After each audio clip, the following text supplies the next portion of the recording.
Fala pessoal, tudo bom? O teu pai tá on? Antes de mais nada, não saia do vídeo. Eu não vou apenas mostrar o vídeo do canal El Analista de Bits. Aliás, eu não consegui mostrar esse vídeo ontem porque eles não tinham me autorizado ainda a usar as imagens deles, mas vou comentar sobre os vídeos da IGN, aquele primeiro que foi deletado, que estava com o Gamma Bug. Vou comentar também o novo vídeo da IGN e apontar os erros deste aqui. Sei que esse vídeo vai gerar muita discussão, muito debate. Então, antes de mais nada, eu vou reforçar o que eu já falei ontem e outras vezes aqui no canal. O jogo é bom. A nova física, a nova simulação dos pneus, a jogabilidade. O jogo é muito bom. Tem tudo para ser um excelente jogo após muitas atualizações para correções de bugs. No momento, o jogo está bastante bugado. Tenho recebido muitas críticas nos comentários, mas eu não estou dizendo que o jogo é ruim, mas ele tem problemas e muitos. Definitivamente, é claro que houve uma redução na qualidade gráfica, como vocês estão vendo aqui nessas imagens nesse vídeo de fundo. Ou seja, o famoso downgrade, que já faz parte da realidade dos jogos há bastante tempo. Antes de jogar, eu não tinha percebido o downgrade, por isso que antes de jogar, antes de publicar o meu primeiro vídeo, finalmente joguei o Forza Motorsport, eu tinha afirmado em alguns vídeos que não tinha downgrade no Forza Motorsport. Só depois que eu fui jogar, que eu fui ver como é o jogo no Xbox Series S, e vocês estão vendo aqui no fundo também imagens e vários exemplos, eu tinha imaginado primeiro que o downgrade tinha sido na qualidade gráfica, mas a gente perdeu elementos visuais também, fora essa paleta de cores que, sei lá, é muito esquisito. O downgrade clássico é na iluminação e nas texturas. Parece que eles colocaram esse filtro zoado aí, cinza. Se eles mudarem esse filtro e acertarem a iluminação, eu acho que o jogo já vai melhorar 200%. Eu confesso que eu não esperava que o novo Forza Motorsport seria 100% idêntico ao trailer do ano passado. A imagem mais famosa é a Ferrari sendo refletida no Nissan GT-R R35. Nós sabemos que ainda tem muitos bugs no Forza Motorsport que precisam ser consertados, inclusive bugs visuais. Eu acho que as cores na versão de 2022 são muito mais vivas, muito mais bonitas, e na versão 2023, na versão final do jogo, estão opacas. Eu acho que a Turn-10 consegue resolver quase tudo, só acho que talvez a Turn-10 não consiga aplicar as mesmas texturas de 2022 no jogo. Isso independente da plataforma. Aqui está sendo mostrado num PC da NASA, que eu não sei qual é a configuração, mas o que eu estou falando aqui vale para todas as plataformas: PC, Xbox Series S e Xbox Series X. E eu gostaria de ler para vocês o comentário que eu achei excelente do BravTM brasileiro. Ele comentou o seguinte: me chamou a atenção e eu fui pesquisar sobre isso e faz sentido o que ele falou. O vídeo do El Analista, que vocês estão vendo aqui no fundo, está com erros e problemas de cores. O jogo está muito mais lindo que essas imagens que ele fez. A grande questão é que depende muito da máquina que você estiver usando. Como eu trouxe no vídeo de ontem aqui para vocês, tem algumas máquinas, alguns PCs da NASA que estão rodando o jogo lindamente. E também tem outras máquinas que estão rodando o jogo pessimamente. Isso independente do downgrade, porque existe o downgrade, como vocês estão vendo aqui no vídeo de fundo, de iluminação, texturas e até objetos na tela. Depende muito das configurações que você está usando, tanto as configurações de hardware, no caso do PC, claro, quanto as configurações de opções visuais do jogo e da sua TV ou monitor. Eu acho muito estranho um jogo que você tenha que ajustar muitas coisas no seu monitor ou na sua TV para ele ficar bonito. O normal, pelo menos o que eu estou acostumado, é ter uma pré-definição para jogos na minha TV e não mexer na configuração da TV para nenhum jogo. Todos os jogos eu jogo com a mesma pré-definição de ajuste de cor, contraste, brilho, e etc. Mas no Forza Motorsport você precisa mexer para melhorar ou para minimizar o aspecto que o jogo tem, que é muito estranho. Mas ele falou uma parte muito pertinente. A parte da roda gigante à noite, você precisa habilitar isso no PC. Eu não sabia que precisava habilitar, mas no vídeo da IGN aparece a roda gigante à noite. Como vocês vão ver a seguir aqui, já já vai entrar o vídeo da IGN no lugar deste vídeo que vocês estão vendo aqui de fundo, que é do El Analista de Bits. E no vídeo do El Analista de Bits não aparece a roda gigante à noite. Ele diz que a parte da roda gigante, você precisa habilitar isso já que é um festival ou algo do tipo, eu não sei. Eu sei que no Xbox não tem como você ativar ou desativar coisas do cenário. Ele comenta também sobre a IGN. O primeiro vídeo que a IGN fez estava com Gamma Bug. E a IGN teve que regravar o vídeo e repostar sem o Gamma Bug. Isso aconteceu também com o Rock Roche. A primeira gravação que ele fez estava com problema. Ele disse que era no cabo HDMI. Só que eu acho que na verdade não era nada de cabo HDMI, e sim configurações dentro do jogo para tentar amenizar esse filtro cinza horroroso. Acabamos de olhar a roda gigante e agora a gente está vendo aqui a imagem mais célebre, a imagem mais famosa do Forza Motorsport, que é o reflexo da Ferrari no Nissan GT-R R35. Vocês podem reparar que houve realmente uma perda significativa na qualidade de imagem nos reflexos.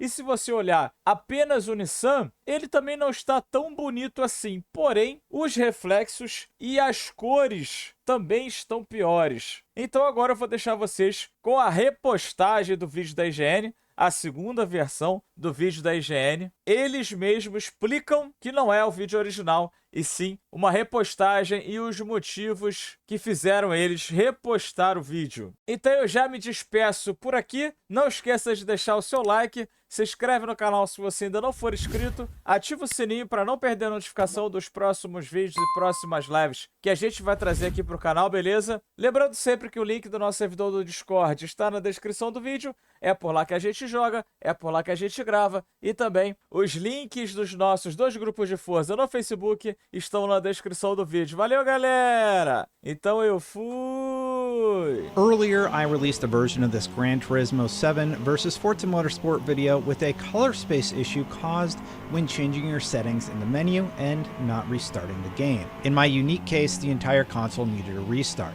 Turn 10 told IGN we have already checked in a fix for this and it'll be in the next update. However, this issue was present in all of our console gameplay, so it will be recaptured and replaced to give a more accurate representation of Forza Motorsport.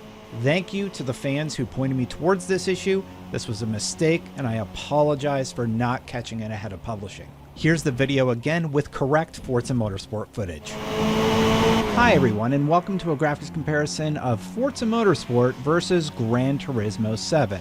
Now, I wanted to just see how these games stack up visually because I've gotten into sim racing quite a bit, starting with Gran Turismo 7 last year, and now Forza Motorsport is here. I tried to do my best to give both games a fair shot. Console settings are the same, both were captured at 4K, and for this graphics comparison, I took out a stock 2017 Alpine A110 across the full Watkins Glen track. Time of day is sunny and mostly clear, and the goal is to show off 3 visual viewpoints: third person, interior, which happens to be my preference, and the hood. The hood does a good job of showing off the reflections and such. On the Forza Motorsport side, we are playing in performance ray tracing mode, and in Gran Turismo 7, we are playing with frame rate as the priority. So everything is as close to parity as I could get it, and for this comparison, we'll also be lining up a few of the replay shots in GT7 and Forza Motorsport. Now that I've done the comparison, I definitely have my favorite in terms of visuals between these two, but I'll let you make the final call for yourself in the comments below. As you watch, let me know which you prefer. For more on Forza Motorsport GT7 and other racing games, keep it right here on IGN.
Now, if you haven't seen Forza Motorsport running on PC, I captured 13 minutes of that, and it looks absolutely stunning, so be sure you check that out. I did a Hakone lap, and I did a lap with all the rain effects turned on, so go check that out. Which did you like more? Turn 10's more realistic style, as they alluded to during their Digital Foundry interview, or Gran Turismo 7? I love Gran Turismo 7, and I love the new Forza Motorsport. There's things I love about Forza more, and there's things I love about GT7 more. You can like two games. I know, it's a crazy thought. Now, my previous Forza Motorsport versus Gran Turismo 7 comparison was filled with drama. After discovering a gamma bug with the game engine was present, the video had to be reposted. But even then, commenters felt Gran Turismo was getting an unfair shake because it was on frame rate mode, or they felt Forza Motorsport was getting an unfair shake because the car paint wasn't shiny enough, even though I just picked the default option for both. So let's give it another shot.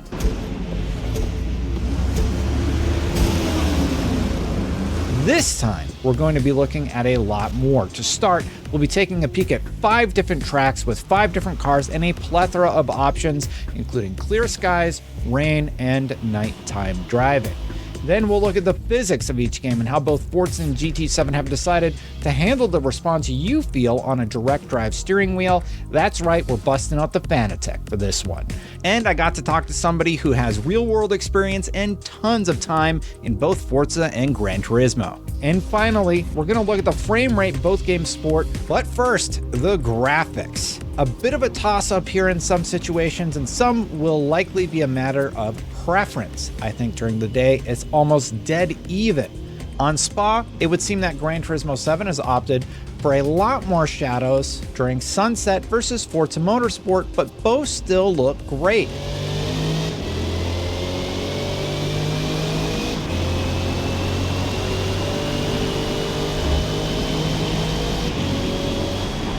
Over on Nürburgring in the rain in third person, there is a clear winner with Forza Motorsport looking miles better in terms of what's going on. However, in the interior view, I think it's a bit closer with Forza still being my preference.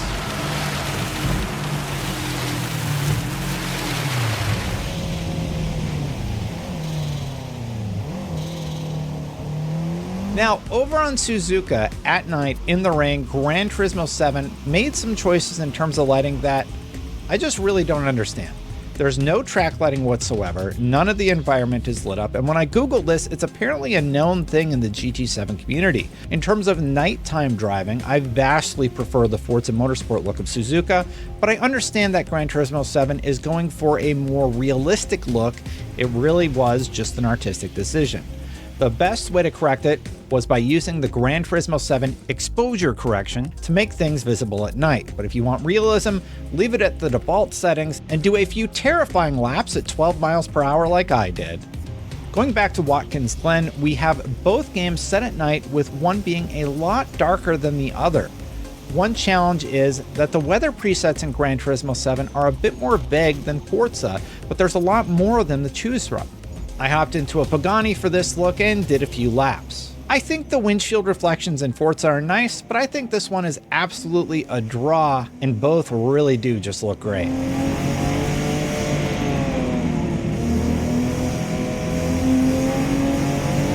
And finally, Le Mans. For this, we're rocking a Ford GT, the Gran Turismo GT being painted black with a number 2 applied so I could get it somewhat close to Forza Motorsport.